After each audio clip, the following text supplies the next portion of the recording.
오늘 주시는 하나님 말씀 시편 66편입니다. 시편 66편 말씀 1절에서 20절까지 한 목소리로 함께 읽겠습니다. 시편 66편 첫 절부터 마지막 절까지입니다. 온 땅이여 하나님께 즐거운 소리를 낼지어다. 그의 이름의 영광을 찬양하고 영화롭게 찬송할지어다. 하나님께 아뢰기를 주의 일이 어찌 그리 어미하신지요. 주의 큰 권능으로 말미암아 주의 원수가 주께 복종할 것이며 온 땅이 주께 경배하고 주를 노래하며 주의 이름을 노래하리이다 할지어다. 와서 하나님께서 행하신 것을 보라. 사람의 아들들에게 행하심이 어미하시도다. 하나님이 바다를 변하여 육지가 되게 하셨으므로 무리가 걸어서 강을 건너고 우리가 거기서 주로 말미암아 기뻐하였도다. 그가 그의 능력으로 영원히 다스리시며 그의 눈으로 나라들을 살피시나니 거역하는 자들은 교만하지 말지어다. 만민들아 우리 하나님을 송축하며 그의 찬양 소리를 들리게 할지어다. 그는 우리 영혼을 살려두시고 우리의 실족함을 허락하지 아니하시는 주시로다. 하나님이여 주께서 우리를 시험하시되 우리를 단련하시기를 은을 단련함 같이 하셨으며 우리를 끌어 그물에 걸리게 하시며 어려운 짐을 우리 허리에 메어 두셨으며 사람들이 우리 머리를 타고 가게 하셨나이다. 우리가 불과 물을 통과하였더니 주께서 우리를 끌어내사 풍부한 곳에 들이셨나이다. 내가 번제물을 가지고 주의 집에 들어가서 나의 서원을 주께 갚으리니 이는 내 입술이 낸 것이요 내 환난 때에 내 입이 말한 것이니이다. 내가 순양의 향기와 함께 살찐 것으로 주께 번제를 드리며 수소와 염소를 드리리이다. 하나님을 두려워하는 너희들아 다 와서 들으라. 하나님이 나의 영혼을 위하여 행하신 일을 내가 선포하리로다. 내가 나의 입으로 그에게 부르짖으며 나의 혀로 높이 찬송하였도다. 내가 나의 마음에 죄악을 품었더라면 주께서 듣지 아니하시리라. 그러나 하나님이 실로 들으셨으며 내 기도 소리에 귀를 기울이셨도다. 하나님을 찬송하리로다. 그가 내 기도를 물리치지 아니하시고 그의 인자하심을 내게서 거두지도 아니하셨도다. 아멘. 오늘 12절에 보면은 풍부한 곳이라는 말이 나옵니다. 풍부한 곳. 이 풍부함이라는 것은 우리 신앙인들에게 이루어질 수 없는 현실인가? 이런 생각을 해봅니다. 이거는 뭐 하나님 나라에 가서나 맛볼 수 있는 그러한 것이지 여기서는 우리에게는 찾아올 수 없는 그러한 현실인가 하는 생각을 해보는 거예요. 그런데 오늘 이 시편 12절의 말씀에 거기에 대한 답을 제시해주고 있습니다. 12절의 말씀을 다시 한번 읽어보겠습니다. 사람들이 우리 머리를 타고 가게 하셨나이다. 우리가 불과 물을 통과하였더니 주께서 우리를 끌어내사 풍부한 곳에 들이셨나이다. 여기에서 이 풍부한 곳은 하늘을 얘기하는 게 아닙니다. 이 풍부한 곳은 바로 땅에서 맛보는 현실을 얘기를 하고 있어요. 그렇기 때문에 삶에는 환난만 있는 게 아니고요. 그 환난을 거치면 하나님께서 끌어내 주시는 순간에 우리에게 찾아오는 그러한 풍부한 장소가 펼쳐진다는 거예요. 그리고는 이제 우리는 그 풍부한 곳에서 계속 살아갈 수 있게 해주신다. 우리 이러한 과정을 좀 더 자세하게 얘기해주고 있는 시편이 바로 시편 유명한 23편의 말씀이죠. 그 시편 23편의 말씀도 마지막에는 그 여호와의 집을 언급을 하고 있습니다. 거기서 영원히 살리로다. 이렇게 이제 영원한 곳에서의 삶을 얘기하고 있지만 그러나 영원만을 얘기하지 않습니다. 4절에서 6절을 보시면은 거기에 이 땅에서 과정을 거치면 하나님이 주시는 풍부함이 기다리고 있는 것을 가르쳐 주고 있어요. 시편 23편 4절 5절 6절 한번 읽어보겠습니다.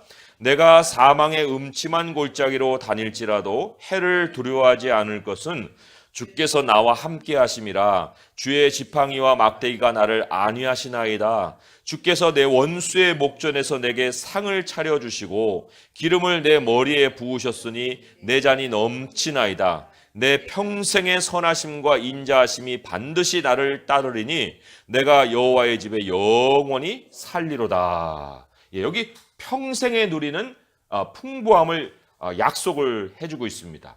원수의 목전에서 누리는 풍부함이니 이 원수가 뭐 하늘나라에 있겠습니까? 이 땅에서 우리에게 베풀어 주시는 그런 풍부함을 얘기하는 거예요. 그런 것을 약속을 해주고 있고 오늘 시편에도 바로 풍부한 곳으로 하나님이 우리를 들어가게 하신다. 그렇다면 우리 이제 조금은 더 자세하게 질문을 던지죠. 이러한 풍부함을 어떻게 맞이할 수 있을까? 이러한 풍부함이 언제 어떤 식으로 우리에게 찾아오는 것일까 하는 거예요. 혹은 나는 지금 이 풍부함을 누리고 있는가? 누리고 있는데도 나는 풍부한 것을 잘 모르고 깨닫지 못하고 있는 것은 아닌가? 이런 이제 또 생각을 또 해보기도 하죠. 그런데 이 풍부함이라는 것은 그냥 어떤 우리의 상상 속에서 개념이 아닙니다.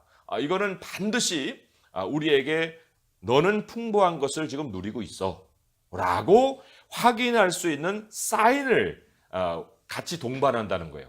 나의 삶의 터전이 풍부하다는 것이 우리에게 사인으로 확인을 해주신다는 겁니다.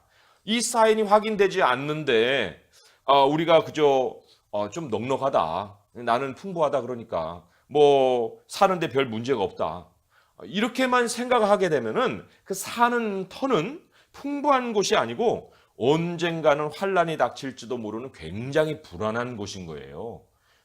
왜냐하면 하나님이 사람의 삶의 터가 과연 견고한지 아닌지 그거를 시험하시는 환란을 반드시 그 인생이 거치게 하신다는 겁니다. 그래서도 파도가 몰려오기도 하고 바람이 불게 하기도 하시죠. 이거는 우연스럽게 올 수도 있고 안 올 수도 있는 그런 게 아니고요. 인생을 사는 중에 반드시 하나님이 필수적으로 행하시는 일이다. 만약에 그것이 찾아오지 않을 때에는 마지막 순간 심판 자리에서는 반드시 하나님이 행하시는 것이긴 하죠. 그렇지만 그럼에도 불구하고 우리 하나님의 백성에게는 반드시 우리가 사는 터가 풍부한 곳인지 아니면 위태위태한 곳인지를 하나님은 시험을 통해서 가르쳐 주신다는 겁니다. 그러니까 이 하나님이 시험하시는 기간을 거치게 되면 어떤 사람들은 터가 불안한 곳에 있었으면 무너져 내리는 거예요.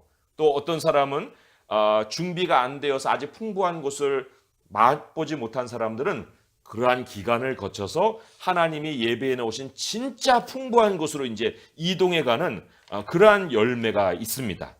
자, 그렇다면 이제 다시 한번 우리 자신에게 물어보는 거예요. 나는 지금 현재 풍부한 곳에 있다고 자신 있게 말할 수 있느냐? 아니면 뭔가 나는 좀 과정 중에 있는 것 같습니다. 아직은 풍부한 것은 아니고요. 하나님이 뭔가 제 삶에 과정을 통해서 지금 그 길로 인도해 가는 것 같습니다. 하고 이제 얘기할 사람도 있을 거예요. 그죠? 한번 우리가 점검을 해보는 거예요. 오늘 시편 뒷부분부터 우리 한번 볼 필요가 있습니다. 뒷부분에 보게 되면요. 풍부한 것이 어떤 자신의 현실이 되었던 한 사람이 외치는 소리가 나와요. 오늘 16절의 말씀을 보면 이렇게 기록이 되어 있습니다. 하나님을 두려워하는 너희들아, 다 하나님 백성을 모아놓고 다 와서 들으라. 하나님이 나의 영혼을 위하여 행하신 일을 내가 선포하리로다 하고 지금 이제 뭔가 해줄 이야기를 보따리를 이렇게 풀어낸 것을 우리가 만나지요. 그런데 이제 결론적으로 지금 얘기를 하고 있는데 그 증거할 얘기가 많을 것 같은데 그 중에서 이 핵심으로 그 전해주는 이야기의 중심에 뭐가 있냐면 기도가 있습니다. 이 기도가 있는 거예요. 풍부한 곳에 그 중심에서 얘기해 줄 수 있는 주제가 하나 있다고 하면 그게 바로 기도였다는 겁니다. 그런데 그냥 기도하면 하나님 다 들어주세요, 이런 것을 주제로 해서 얘기를 꺼내는 것이 아니고요. 조금은 더 굉장히 중대하게 우리가 귀를 기울여야만 할 어떤 교훈을 우리에게 전해주기 위해서 지금 이 말씀을 선포하고 있는데 그것이 18절의 말씀이에요. 우리가 18절의 말씀을 좀 귀 기울여야 될 필요가 있습니다. 함께 읽어볼까요? 시작. 내가 나의 마음에 죄악을 품었더라면 주께서 듣지 아니하시리라. 그러니까 단순히 기도하면 돼요, 이렇게 얘기하고자 하는 것이 아니고 기도에 대해서 우리가 하되 죄악을 품었더라면 주께서 듣지 않습니다. 이거를 이제 굉장히 강조해서 전해준다는 거예요. 마음에 죄악을 품는다? 이게 무슨 얘기일까? 도대체 누가 그런 일을 할까 싶죠. 그런데 여기서 품는다는 말이 굉장히 관심을 거기다가 둔다는 거예요. 관심을 집중시킨다는 겁니다. 그리고 그것을 고대한다는 거예요.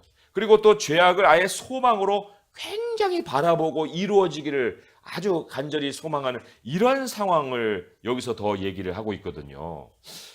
아니, 죄악을 품는 것도 모자라서 그 죄악을 뭐 간절히 고대한다고요? 그럴 사람이 있습니까? 그런데 신약 성경에 동일한 그 말씀으로 우리에게 경고한 것이 있습니다. 야고보서 4장 3절의 말씀에 우리가 잘 아는 말씀인데 이렇게 기록이 되어 있습니다. 구하여도 받지 못함은 정욕으로 쓰려고 잘못 구하기 때문이라 라는 말씀을 합니다. 정욕 때문에 기도는 합니다. 기도는 열심히 합니다. 그런데 그 기도의 제목인즉 정욕이에요. 그런데 그 정욕을 품고 기도하는 사람이 과연 그 기도를 슬렁슬렁 하겠습니까? 아니면은 그 기도대로 이루어지기를 간절히 기도를 할 거라고 생각하십니까? 이 스스로는 사실은 절대로 이게 죄악이라고 생각 안 하는 부분이 또한 정욕이기도 해요. 그 정욕이라는 것이 사실 그 사람에게 풍부한 것을 가져다 줄 것으로 생각하고 있는 내용이니까 그거를 이제 붙들고서 지금 기도를 한다는 거예요. 그런데 야고보서에 따르면은 그 정욕을 또한 무엇과 이렇게 비유하고 있냐면 세상에 벗되고자 하는 사람들아 이렇게 얘기하거든요. 듣기에는 그래요. 세상에 벗이 되면 안 되죠. 이렇게 이제 우리도 생각을 하겠지만 이 야고보서에서 얘기하는 세상의 벗이라고 하는 것은 어떻게 듣기에 따라서 상당히 정당하게 들릴 수도 있는 기도 제목들입니다. 네. 세상에 벗되고자 하는 것은 이런 거예요. 세상의 한 부분이 되고자 하는 그런 모양을 가지고 싶어 한다. 이런 얘기죠. 세상의 한 부분이 되고 싶다? 어떤 것을 연상시켜 볼 수 있습니까? 예를 들면은 어떤 대학에 들어가고 싶습니다. 그 대학을 저는 목표를 하고 있어요. 듣기에 따라서 그게 바른 것 같기도 하고 기도를 해줘야 될 것 같기도 하고 아닌 것 같기도 할 수 있죠. 또 어떤 자리가 있습니다. 그 자리에 꼭 이번에 들어갈 수 있도록 기도 부탁드립니다. 그러면은 그걸 기도해 줘야 될 것 같기도 하고 아닌 것 같기도 하고 또 사업을 시작을 했습니다. 사업을 이제 잘 벌리려고 하는데 그거를 기도해 주세요 하면 그것도 또 조금은 정당한 어떤 열정으로 보일 수도 있고 이상으로 보일 수도 있고 목표로 보일 수도 있잖아요. 그런데 이 세상의 한 부분으로 살아가려고 하는 어떤 열심을 내는 이것이 결국은 이 굉장히 반대적으로 하나님께서 보실 때는 세상에 벗이 되고자 하는 모양일 수가 있다는 거예요. 자, 그것을 어떻게 가늠할 수 있냐면 하나님이 원하시지 않고 미워하시는 정욕은 반드시 그 정욕에 따라서 뭐가 붙어 나오냐면 다툼과 싸움이 붙어 나온다고 그랬습니다. 다툼과 싸움이라는 것은 치열한 경쟁과 또 다툼을 통해서 성취하는 일이다 그런 뜻을 가지고 있어요. 그렇기 때문에 이 어떤 대학에 들어가고 싶습니다. 내가 어떤 지위를 얻고 싶습니다. 사업을 벌입니다. 또 얼마만한 돈을 벌고 싶습니다. 라고 기도 제목은 굉장히 뭔가 열정적으로 내세우는데 그것에 대하여서 이제 이루고자 하는 사람들의 그 마음 안에는 그것을 이루고 나면은 사람들이 이 참 인간 성공했다. 라고 찬사를 해줄 수 있는 결과가 따를 수도 있고 또 스스로도 굉장히 자부심이 있어가지고 이런 것들을 참 이뤘습니다 라고 생각하는 그런 열매를 얻을 수도 있고 그리고는 그것을 풍부한 것이라고도 또한 생각할 수 있는 그런 사람들의 생각이 있을 수 있다는 거예요. 그런데 오늘 말씀을 보게 되면 하나님이 인도하시는 풍부한 곳은 전혀 다른 과정을 통해서 우리에게 주어진다는 겁니다. 세상에 여기 내세우는 여러 가지 기도 제목들은 다 치열한 경쟁과 다툼과 싸움을 통해서 얻어내는 성취입니다. 그런데 하나님께서 오늘 과정을 소개해 주고 계셔요. 10절에서 11절을 한번 보세요. 10절에서 11절에 보시면은 그것이 그런 치열한 다툼과 경쟁을 통해서 오는 것이 아니고요. 한번 읽어보겠습니다. 하나님이여 주께서 우리를 시험하시되 우리를 단련하시기를 은을 단련함 같이 하셨으며 우리를 끌어 그물에 걸리게 하시며 어려운 짐을 우리 허리에 메어 두셨으며 사람들이 우리 머리를 타고 가게 하셨나이다. 우리가 불과 물을 통과하게 하셨더니 주께서 우리를 끌어내사 풍부한 곳에 들이셨나이다. 어려움이라는 거예요. 물론 치열한 경쟁과 다툼도 어려움일 수도 있겠지만은 여기서 제시하는 어려움, 하나님이 겪게 하시는 어려움은 짓밟히는 어려움이에요.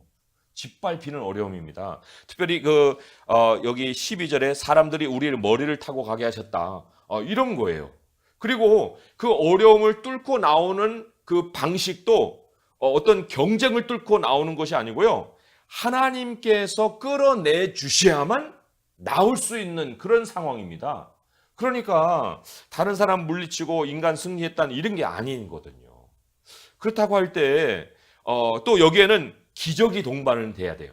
여기 하나님께서 말씀에 3절에도 그렇고 5절에도 그렇고 어미하신 그 일을 소개를 하고 있습니다. 어미하신지요. 죄일이 어찌 그리 어미하신지요. 5절에도 행하심이 어미하시다 하고 이렇게 어미함을 소개했는데 그게 바로 기적을 말하는 거예요. 하나님이 기적을 통해서 벗어날 수 있게 해주신 어려움이었다. 그 6절에는 하나의 예가 출애굽으로 나옵니다. 6절을 또 보겠습니다. 읽어볼게요. 하나님이 바다를 변하여 육지가 되게 하셨으므로 무리가 걸어서 강을 건너고 우리가 거기서 주로 말미암아 기뻐하였도다. 거기서 건너편에서 홍해를 건너고 난 다음에 누구로 인해서요? 주로 말미암아. 내가 했다 이게 아니고요. 인간 승리가 아니고 하나님으로 말미암아 기뻐하였도다 라고 기적의 결과를 가지고 하나님 앞에 지금 찬양하고 있는 이러한 사람들을 우리가 만날 수가 있는 겁니다. 자, 그러고 할 때 우리가 다시 한번 이제 질문을 던져보는 거예요. 우리가 누리고 있는 이 풍부함이라는 거 아니면 우리가 정말 목표로 삼고 있는 이 풍부함이라는 것이 과연 하나님께서 끌어가고 있는 풍부함이냐? 아니면 하나님께서 건너가게 하셔서 지금 누리게 하시는 풍부함이냐? 아니면은 나의 정욕이 동기가 되어서 향하고 있는 풍부함이냐? 아니면 내가 지금 성취를 통해서 치열한 여러 가지 사람들의 경쟁을 다 뚫고 올라가서 지금 누리고 있는 풍부함이냐? 이거를 우리가 이제 분별을 해야 된다는 거예요. 우리 열정이나 포부나 이상이나 우리 기독교적인 용어로 보면 비전이라고 그러죠. 비전. 그죠? 그런데 그런 비전을 기도라는 형식을 빌려가지고 이루려고 하는 사람들에게 하나님께서 일침을 가하는 것이 오늘 읽은 18절의 말씀이라는 거예요. 18절의 말씀 제가 다시 한번 읽어볼게요. 내가 나의 마음에 죄악을 품었더라면 주께서 듣지 아니하시리라. 주께서 아니하시리라. 사람이 정욕을 품고 기도한다는 것은 이 죄악을 품고 기도한다는 것은 하나님이 절대로 응답이 안 되는 그러한 기도가 되게 하신다. 그리고 그렇게 계속해서 기도한다는 건 어떤 상태에 있다는 걸 얘기하는 거냐? 그 사람이 아직 환난이 뭔지도 모른다는 거예요.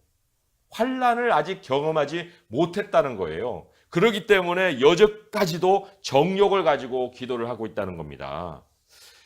그래서 우리 오늘 이 하나님의 말씀을 통해서 이 시편의 주인공이 풍부한 곳을 우리에게 소개해 줄 때 그 풍부한 곳을 어떤 식으로 도달했느냐 하는 그것을 이제 우리가 지혜를 얻을 필요가 있고 또한 그것을 알아서 우리가 그런 과정을 또한 밟아갈 필요가 있다는 겁니다. 14절에 보게 되면 우리 다른 종류의 기도가 나오죠. 14절의 말씀에 이렇게 기록이 되어 있습니다. 함께 읽어볼까요? 시작. 이는 내 입술이 낸 것이요 내 환난 때에 내 입이 말한 것이니이다. 나의 환난 때의 기도, 나의 환난 때의 기도가 풍부함에 이르게 해주는 동기가 되었다. 정욕을 품고 기도하는 것이 아니라 환난 때의 기도가 그러한 결과를 가져왔다는 거예요. 근데 어떤 사람들은요, 환난이라는 말만 들어도 아유 나는 무시무시해요. 그런 거 나는 겪고 싶지 않습니다. 아니 환난을 거치지 않고도 풍부함에 도달하는 길은 없어요? 왜 자꾸 환난을 얘기를 하십니까? 그렇게 이제 마음속에 좀 두려움을 가지고 반론을 제기할 사람들이 있을 건데 하나님이 한 번도 환난을 위한 환난을 가져오신 적이 없어요.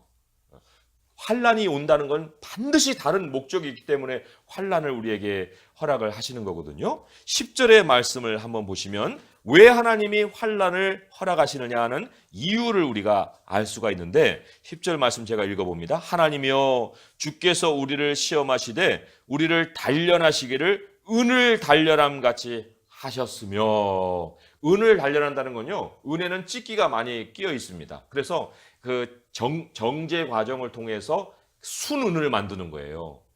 찢기가 벗겨질 수 있게끔 과정을 밟는다는 겁니다. 그런데 하나님께서는 우리 사람에게도 찢기가 묻어 있는 것을 아십니다. 세상에 찌꺼기들이 묻어 있어요. 그런데 은은 풀무불에다가 집어넣어서 단련을 하면은 순은이 되는데, 사람에게서는 유일하게 그 사람의 세상 찢기를 벗겨낼 수 있는 유일한 길이 바로 고난과 환란을 통해서라는 거예요. 하나님이 아시기 때문에 우리를 그 환란에다 집어넣으십니다. 찢기가 뭐예요? 정욕입니다. 그 정욕을 벗겨낼 수 있는 하나님이 우리에게 허락하신 유일한 방식이 바로 환란이라는 것입니다. 환란의 방식. 그래서 우리가 왜 환란을 나에게 허락을 해야 되시느냐 할 때, 그것은 환란을 위한 환란이 아니라 우리에게 그만한 환란의 그 과정을 통해서 벗겨내야 될 찢기가 있기 때문이라는 건데, 이제 어떤 사람을 보면 너무 어렵게 사는 걸 보면서 난 저렇게는 살고 싶지 않아, 난 저런 재앙은 나는 겪고 싶지 않아, 막 이렇게 굉장히 구체적인 사례를 보면서 막 손사래를 칠 때가 있는데, 그렇게 구체적인 사례를 볼 것이 아니고 오늘 성경에서 얘기하는 바 4가지 환란의 모양을 우리가 먼저 볼 필요가 있습니다. 그리고 하나님은 4가지 환란의 모양을 통해서 누구든지 그 환란을 통해 그 사람을 만들어 가시거든요. 첫 번째로는 11절의 말씀에 이렇게 기록이 되어 있습니다.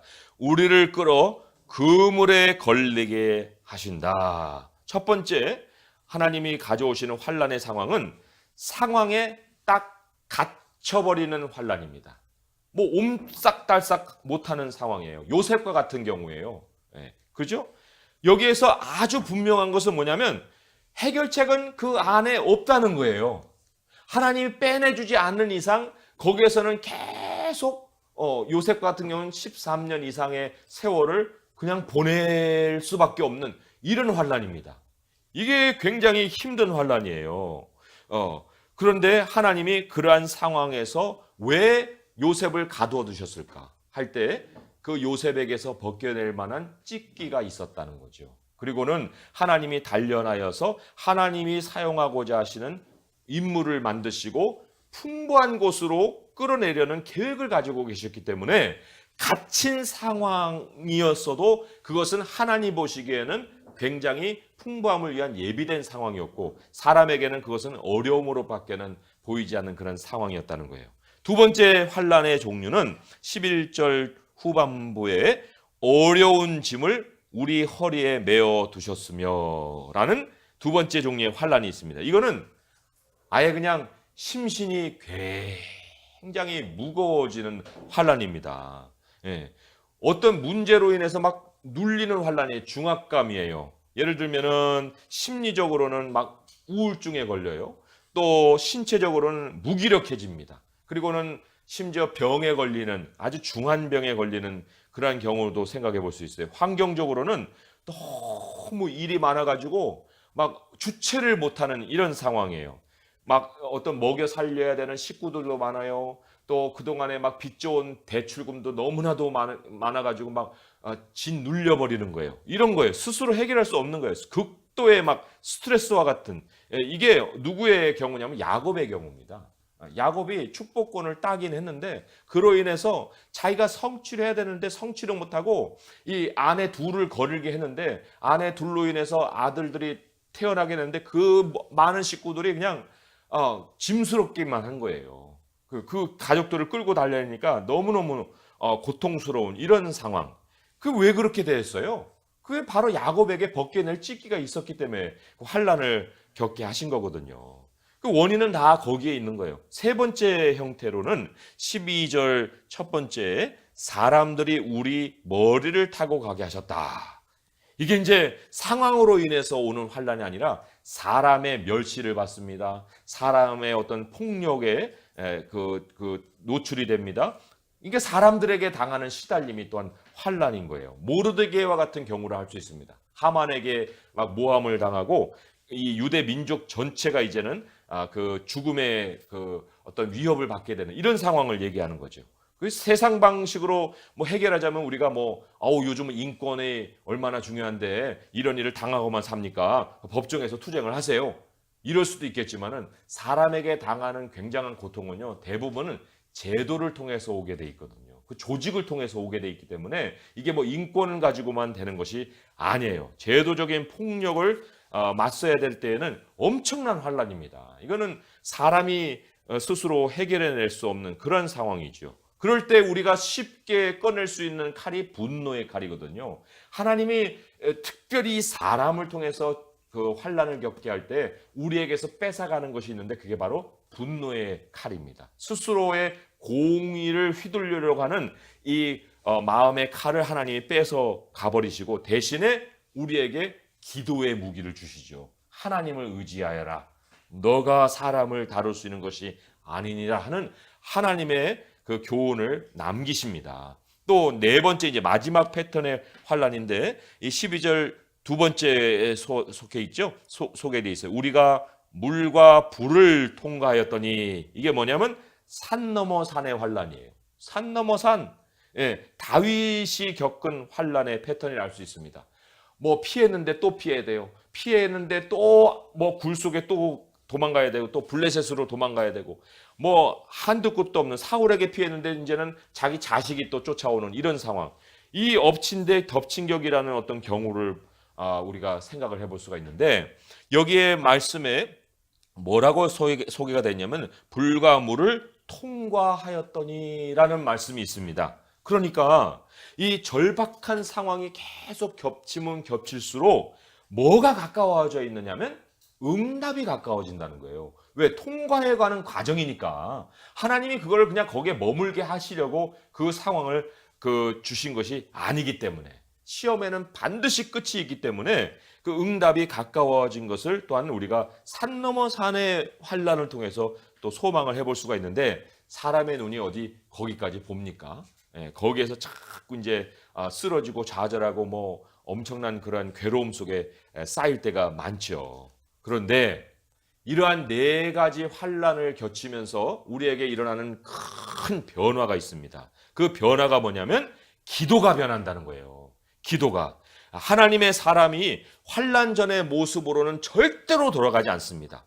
환란 전의 모습으로 돌아가지 아니하고 13절에서 15절에 보게 되면 기도가 바뀝니다. 기도가 어떻게 바뀌는가? 13절의 말씀을 보시면 이렇게 기록이 되어 있어요. 내가 번제물을 가지고 주의 집에 들어가서 나의 서원을 주께 갚으리니 이는 내 입술이 낸 것이요 내 환난 때에 내 입이 말한 것이니다 하고 15절에 보면 제가 또 읽어보겠습니다. 내가 순양의 향기와 함께 살찐 것으로 주께 번제를 드리며 수수와 염소를 드리리다.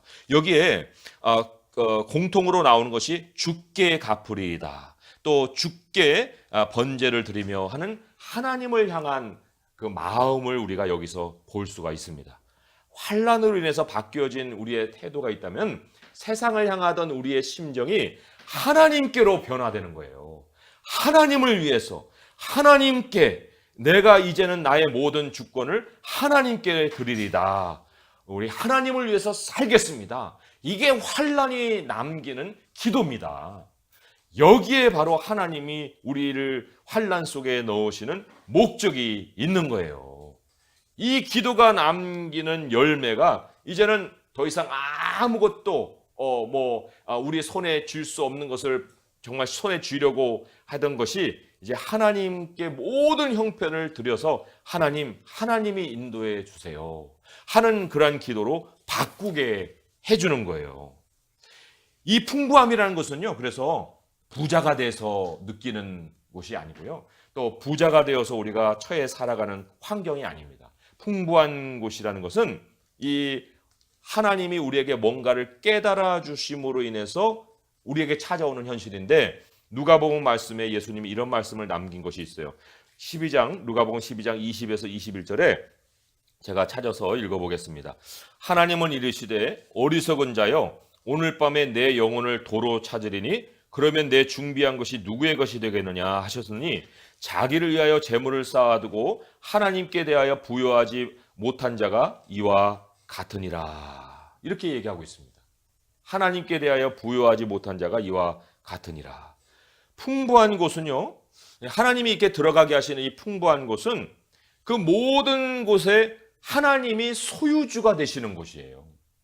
내가 소유주인 곳이 아니라 하나님이 모든 만물의 소유주가 되는 그 장소, 거기가 바로 풍부한 곳입니다.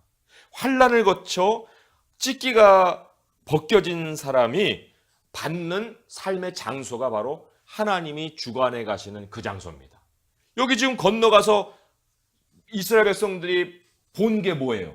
광야잖아요. 광야가 왜 풍부한 곳입니까? 거기는 100% 하나님이 공급해 주시는 장소이기 때문에 그렇거든요.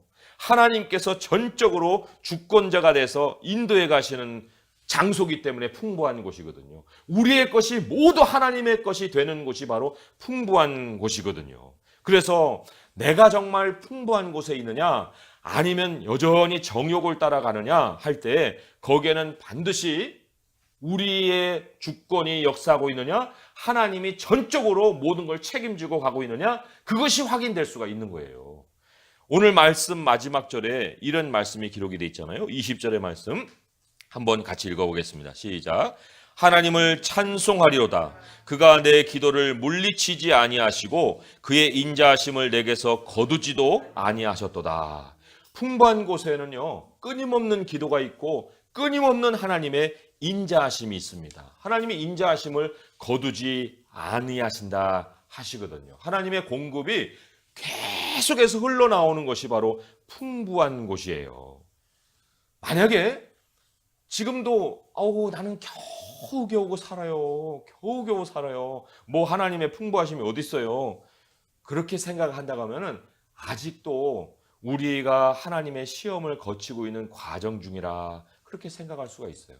하나님께서 우리에게 정말 겨우겨우 살아가게끔 그냥 힘들게 만드시는 그런 하나님이 아니시거든요. 오늘 말씀 13절, 15절 아까도 읽었지만 한번 보세요. 거기 가지고 나가는 그 재물이 어떤 종류입니까? 여기에 번제물도 있지만 그 번제물의 종류에 뭐 가난한 사람이 가져오는 비둘기나 뭐 소재 이런 걸 얘기하는 게 아니고요. 15절에 보면 순양을 드리고 수소와 염소를 드립니다. 이게 뭐 그냥 없는 사람이 드릴 수 있는 예물이 아니거든요. 그러니까 하나님을 주권을 하나님께 딱 드리고 삶에 하나님의 주권이 기둥으로 서 있고 그리고 그 기둥을 중심으로 하나님 앞에 날마다 기도함으로 공급을 받아 살아가는 사람에게는 하나님께서 겨우겨우 살아가게 하시는 것이 아니라 풍성함으로 하나님께 드릴 것이 있게 만들어주시는 삶을 살게 하신다는 거예요. 그게 바로 하나님이 우리에게 약속하시는 풍부함입니다. 이 시편 23편에 뭐라고 했어요? 하나님의 인자하심과 선하심이 반드시 정령이 우리를 따르리니 그랬죠. 그렇지요. 그게 그저 겨우겨우가 아니지 않습니까? 그리고 에베소서의 말씀에도 우리의 구하거나 생각하는 모든 것에 더 넘치도록 능히 하실 분이 바로 하나님이시다. 구하고 또 바라는 것보다도 더 넘치게 해주시는 분이 하나님이시다라고 말씀을 하지 않습니까? 말씀을 맺으면서 우리가 그래서 우리가 바라고 구하는 것 자체가 풍부함이 돼서는 안 됩니다. 풍부함은 우리가 쫓아갈 것이 아닙니다. 그렇기 때문에 우리 하나님은 우리에게 풍부함을 쫓을 때는 환난을 허락하시는 거예요. 또 환난이라는 것은 피하려고 할 것도 아닙니다. 그것이 우리에게 찾아올 때는 모든 시험을 받을 때는 우리가 기뻐하라고 그랬어요. 그 기뻐함이 인내를 만들고 인내가 우리의 소망을 이루어준다고 그랬거든요. 그러니까 잠시 어려움이라는 것은 내가 뭔가 깨닫지 못하는 부분이 있어서 하나님이 이 부분을 도려내시려고 하는 거구나. 이 기간을 마치면은 나에게 또한 더 이상의 풍부함을 하나님은 또한 더해 주실 거구나 하고 우리가 그 환난에 대해서 감사함으로 또한 받을 수 있는 자세가 우리에게 있어야 되지요. 그래서 어떤 형편이든지 우리에게 오늘 남겨준 이 사람의 고백의 핵심이 뭐라고 했습니까? 기도잖아요. 모든 일에 기도와 간구로 우리의 구할 것을 감사함으로 하나님께 아뢰면은 모든 지각에 뛰어난 하나님의 평강이 우리의 모든 마음과 생각을 지키실 뿐만 아니라 그 응답에 따라서 우리에게 풍성한 곳으로 또 풍부한 곳으로 우리를 인도해 주신다 하는 그런 확신을 가지고 사는 우리 성도들이 돼야 됩니다. 우리 영원한 세상에서만 아니라 정말 이 땅에서 평생의 하루하루의 삶을 그러한 하나님이 공급해 주시는 풍부한 곳으로 또한 살아가실 수 있는 성도들 됐을기를 우리 주님의 이름으로 축원드립니다. 기도하겠습니다. 하나님 아버지 감사합니다. 땅이 참 물질이 우리의 유혹이 되어서 우리가 풍부한 것을 물질로 채우고 또 높아진 것으로 채우려고 하는 그러한 정욕이 우리 안에 도사리고 있습니다. 하나님 그러하오나 그러한 것을 채운 자들도 목말라하고 갈급해하고 또 그 가운데는 자기의 목숨을 끊을 정도로 정말 그 채우지 못할 욕망 때문에 희생당하는 사람도 있습니다. 아버지 하나님, 모든 것을 하나님이 공급해 주시는 그곳이 풍부한 곳입니다. 하나님, 오히려 우리에게 어려움이 우리에게 장애물이 되는 것이 아니고 우리의 약함이 장애물이 되는 것이 아니고 그것이 바로 하나님을 더 의지할 수 있는 상황이고 우리의 약함이 하나님의 능력이 역사할 수 있는 환경입니다. 하나님 그러하기에 더 주님을 의지합니다. 더 하나님을 붙듭니다. 우리 하나님을 소망 삼습니다. 우리 하나님을 우리의 소망으로 온전히 바라봅니다. 어떠한 일이 있어도 기도함으로 하나님의 공급을 우리에게 채워주실 하나님을 우리는 신뢰합니다. 오늘 이 시간 기도할 때에도 우리 하나님을 절대로 신뢰하게 하시옵시고 우리의 모든 마음속의 정욕을 내버리게 하시고 우리 하나님을 향하여서 더 주님을 위하여서 우리 하나님을 어떻게 하면 더 영광을 드러낼 수 있을지 그것을 마음의 소원을 가지고 우리의 기도를 우리 주님 들어 주시옵소서. 예수님의 이름으로 감사하며 기도합니다. 아멘.